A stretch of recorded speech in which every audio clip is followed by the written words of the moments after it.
Hello guys, जैसे कि आप लोगों को पता है कि हम लोग मध्यकालीन इतिहास पढ़ रहे हैं। मध्यकालीन इतिहास में मुगल वंश। तो आज हम लोग मुगल वंश में देखेंगे हुमायूं को। ठीक है, हम लोगों ने मुगल वंश में बाबर को पढ़ लिया है। बाबर के बाद हमारा अगला टॉपिक हुमायूं। आइए लर्न करते हैं, लेट्स लर्न।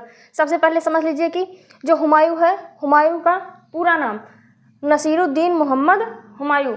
ठीक है, आजकल एग्जाम में ये भी पूछा जा रहा है कि उनका पूरा नाम या मूल नाम क्या था। नसीरुद्दीन मोहम्मद हुमायूं इनका पूरा नाम था। आप लोग नीचे कमेंट बॉक्स में कमेंट करके बताएंगे कि बाबर का पूरा नाम क्या था। ठीक है, हमने पिछले वीडियो में इसको बताया है। देखिए, जो हुमायूं है, इनका टाइम पीरियड की बात करें, इनके कार्यकाल की, तो इनका समय दो कालखंडों में विभाजित है। ठीक है, सबसे पहले देख लेते हैं 1530 से 1540 ईस्वी तक।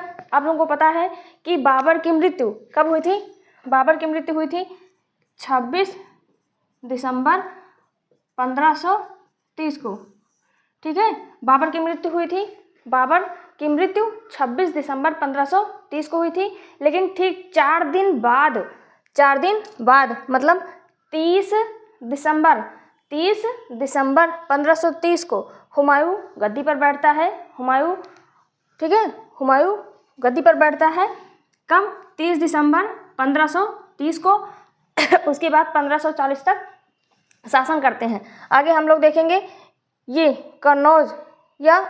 चौसा का युद्ध होता है शेर खां द्वारा, जिसमें पराजित हो जाता है। फिर कन्नौज और बिलग्राम इसका युद्ध होता है, जिसमें हुमायूं को पराजित करके इनको बाहर खदेड़ देते हैं। ठीक है, तो इनका कार्यकाल यहीं पे समाप्त हो जाएगा। 1540 के बाद हुमायूं निर्वासित जीवन व्यतीत करेंगे। लेकिन फिर लास्ट में देखेंगे 1555 में ये फिर वापसी करते हैं और 1 साल तक फिर से इनका कार्यकाल होता है। उसके बाद सीढ़ियों से गिरकर इनकी मृत्यु हो जाती है। इस प्रकार से हुमायूं को कार्यकाल को हम लोग 2 कालखंडों में देखेंगे। एक 1530 से 1540 ईस्वी तक, मतलब इनके पिता की मृत्यु के बाद, बाबर की मृत्यु के बाद इनको गद्दी पर बैठाया जाता है।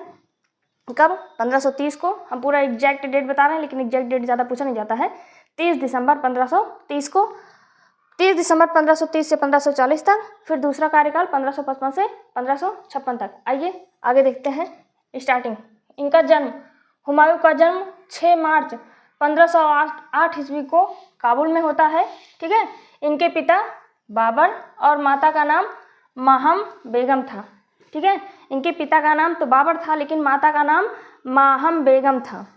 हुमायूं के 12 वर्ष की आयु में बदख्शां का सूबेदार नियुक्त किया। हुमायूं को महज 12 वर्ष की आयु में बदख्शां का सूबेदार नियुक्त किया गया था। ठीक है, तो जो हुमायूं था, जो बाबर था, बाबर ने, हम लोगों ने पिछले वीडियो में पढ़ा है, 4 युद्ध लड़े थे ना। पाखा चंघा, पानीपत का प्रथम युद्ध, खानवा का युद्ध, चंदेरी का युद्ध और घाघरा का युद्ध।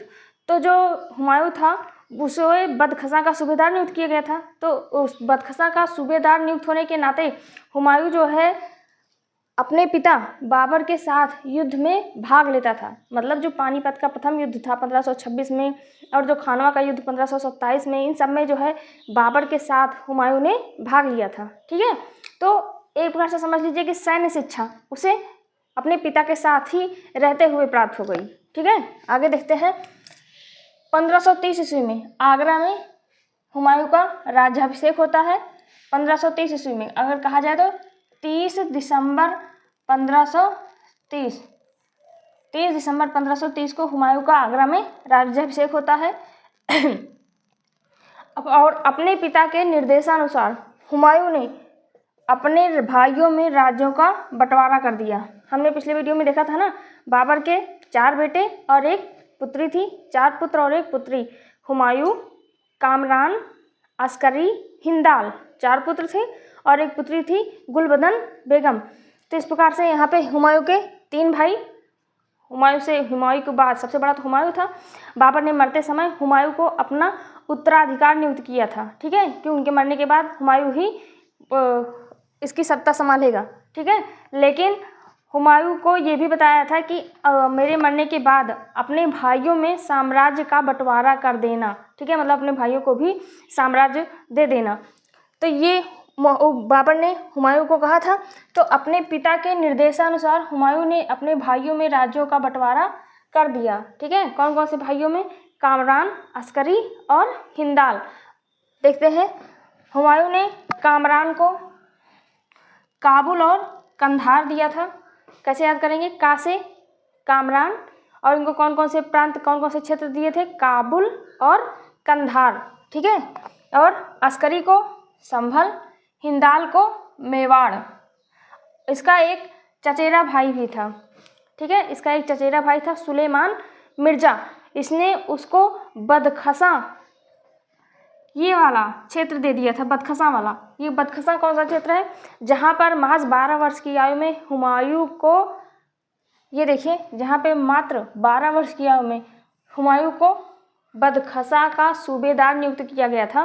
मात्र 12 वर्ष की आयु में हुमायूं को बदखसा का सूबेदार बनाया गया था। उसी बदखसा को हुमायूं ने अपने राजा बनने के बाद, मतलब सम्राट संभालने के बाद, अपने चचेरे भाई सुलेमान मिर्जा को बदखसा यहाँ का क्षेत्र दे दिया। आगे देखते हैं। सत्ता संभालने के बाद हुमायूं की कुछ प्रमुख समस्याएं थी, आइए उस पर एक नज़र डालते हैं। देखिए, अफगान समस्या, सबसे पहली समस्या अफगान समस्या। अफगानों में सबसे इम्पोर्टेंट शेर खां था, जो बाद में हुमायूं की सबसे बड़ी समस्या बना, ठीक है। आगे देख लेते हैं। कमज़ोर सैन्य व्यवस्था। जैसे ये कुछ इतिहासकारों का मानना है कि सबसे बड़ी भूल हुमायूं की यही थी कि उसने अपने साम्राज्य का विभाजन कर दिया अपने भाइयों को देकर, ठीक है। तो उससे क्या हुआ कि इसकी जो सैन्य व्यवस्था थी वो भी कमज़ोर हो गई, ठीक है। ये भी इसकी एक बड़ी समस्या है। आगे, हुमायूं के भाई, मतलब अपने भाइयों में इसने साम्राज्य का विभाजन कर दिया। आगे देख लेते हैं। उसके बाद हुमायूं द्वारा लड़े गए प्रमुख युद्ध। हम इम्पोर्टेंट की चर्चा कर रहे हैं क्योंकि एग्जाम समझ लीजिए लगा हुआ है ना, तो कितना ज़्यादा मटेरियल उसमें पढ़ा जाए, इसलिए टॉपिक वाइज पढ़ेंगे। जल्दी से अच्छा टॉपिक इसमें पूरा कवर कर दिए हैं। आइए सीखते चलते हैं। हुमायूं द्वारा लड़े गए प्रमुख युद्ध। वर्ष, युद्ध का नाम, प्रतिद्वंदी, परिणाम। 1531 में कालिंजर का युद्ध लड़ा था हुमायूं ने, और इसके प्रतिद्वंदी थे प्रताप, रुद्रदेव, और इनसे इसकी संधि हो जाती है। हम इसको डिटेल में नहीं पढ़ा रहे हैं, इतना बता दे रहे हैं कि जो प्रताप देव रुद्र था, ठीक है, ये जो है इनकी अफगानों से अच्छी खासी मित्रता थी। वो कौन से अफगानों की? वही अफगानों से जो बाबर द्वारा चौथा युद्ध लड़ा गया था। पहला पानीपत का, दूसरा खानवा का, तीसरा चंदेरी का, और चौथा घाघरा का। तो बाबर जो है घाघरा का युद्ध में किसके किसके साथ हुआ था? घाघरा का युद्ध बाबर और अफगानों के बीच, ठीक है। तो जो अफगानों के बीच हुआ था ना, तो उन्हीं अफगानों से समझ लीजिए कि इनका प्रताप देव रुद्र की अच्छी खासी मित्रता थी, प्रताप देव रुद्र की, ठीक है। तो हुमायूं ने कालिंजर के युद्ध में प्रताप रुद्रदेव से लड़ाई करने के लिए, मतलब कालिंजर पर फतह करने के लिए, विजय पाने के लिए वहाँ पर युद्ध करने जाता है, लेकिन वहाँ पर क्या हो जाता है? संधि हो जाता है, ठीक है, युद्ध नहीं किया। आगे देख लेते हैं, हम बहुत ज़्यादा नहीं जाते हैं, इसको देख लेते हैं। 1532 में फिर दोराहा का युद्ध, दोराहा का, या इसे ही दोहरिया का युद्ध भी कहते हैं, दोहरिया का युद्ध 1532 में ये महमूद लोदी के बीच में होता है। महमूद लोदी, वही महमूद लोदी जो घाघरा का युद्ध में अफगानों का नेतृत्व कर रहा था, ठीक है। अफगानों का नेतृत्व कौन कर रहा था? महमूद लोदी, ठीक है। यहीं पे दोराहा का या दोहरिया का युद्ध होता है महमूद लोदी से, जिसमें महमूद लोदी विजयी होता है। आगे देख लेते हैं। फिर 1532 में चुनार का युद्ध होता है।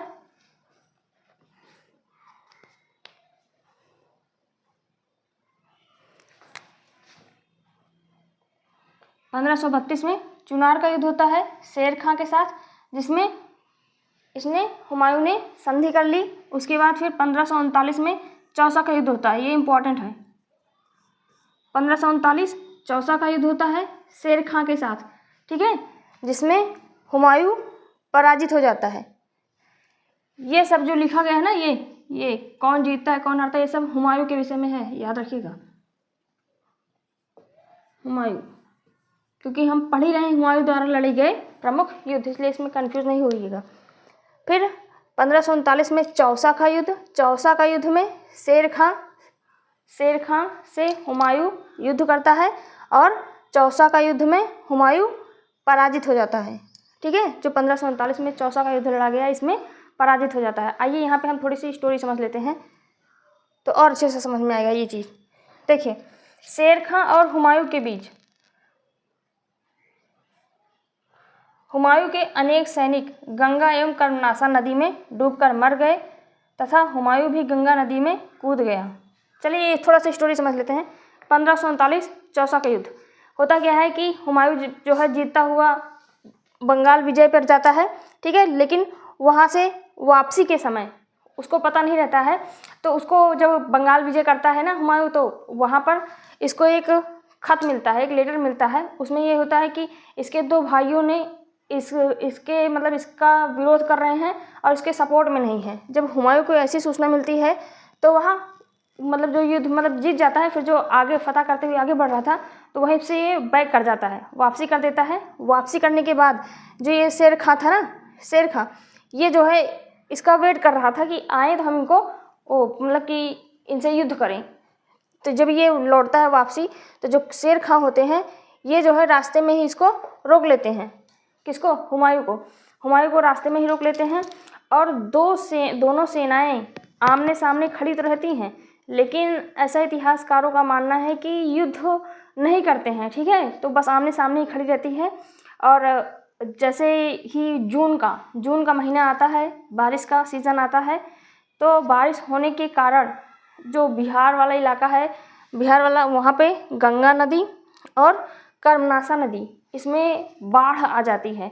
और बाढ़ आने के कारण इसके जो हुमायूं थे, हुमायूं बाढ़ आने के कारण हुमायूं के जो सैनिक थे वो गंगा नदी में ही डूब गए। बहुत सारे सैनिक गंगा नदी में ही डूब गए और हुमायूं ही घोड़े सहित गंगा नदी में ही कूद गया, मतलब उसी में गिर गया, ठीक है। लेकिन निजाम नामक एक भिस्ती ने इसे हुमायूं को बचा लिया, ठीक है। निजाम नामक एक भिस्ती ने हुमायूं को बचा लिया। यही चौसा का युद्ध है, इसी की बात कर रहे हैं।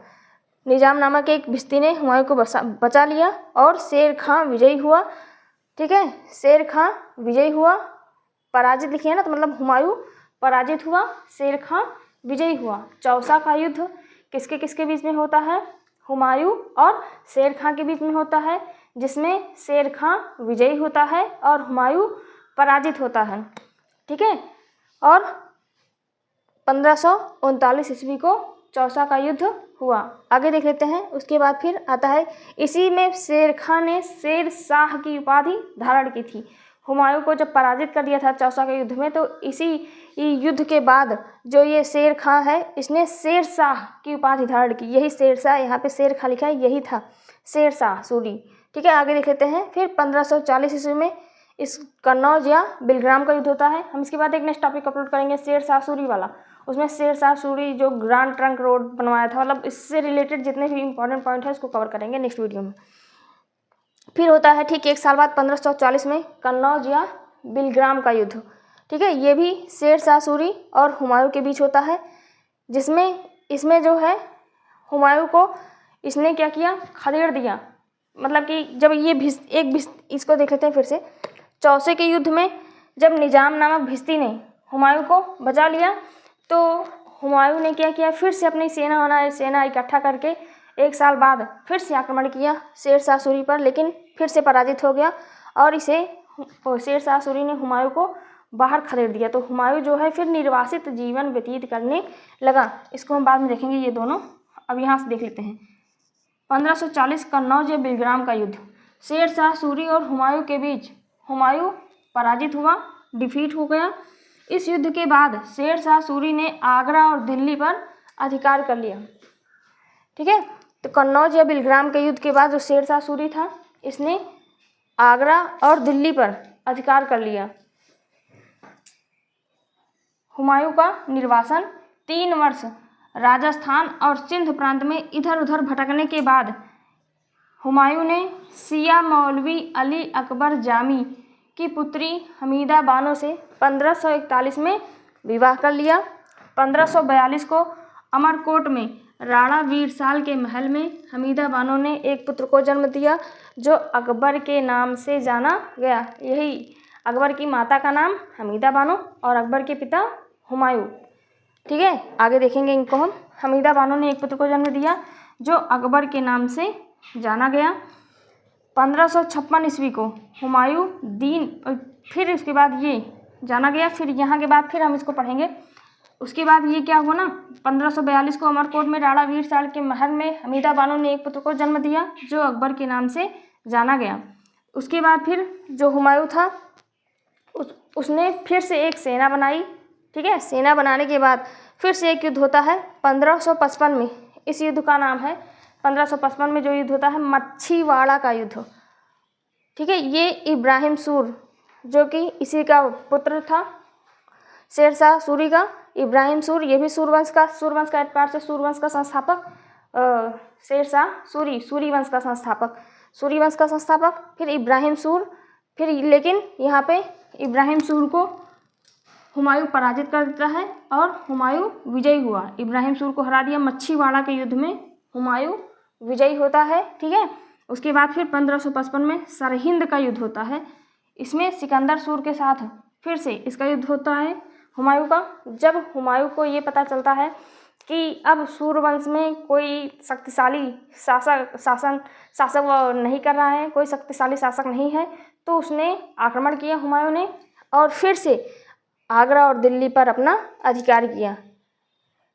ठीक है, 1555 में फिर से हुमायूं विजयी होता है और फिर से अपने आगरा और दिल्ली पर अधिकार कर लेता है।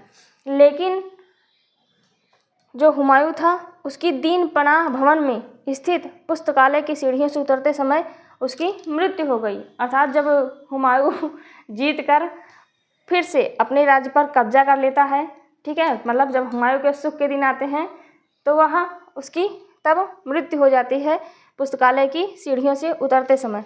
ठीक है, इसके हुमायूं के विषय में एक इतिहासकार थे लेन पूल नामक इतिहासकार ने हुमायूं के विषय में लिखा है कि हुमायूं जिंदगी भर इधर उधर लुढ़कता रहा।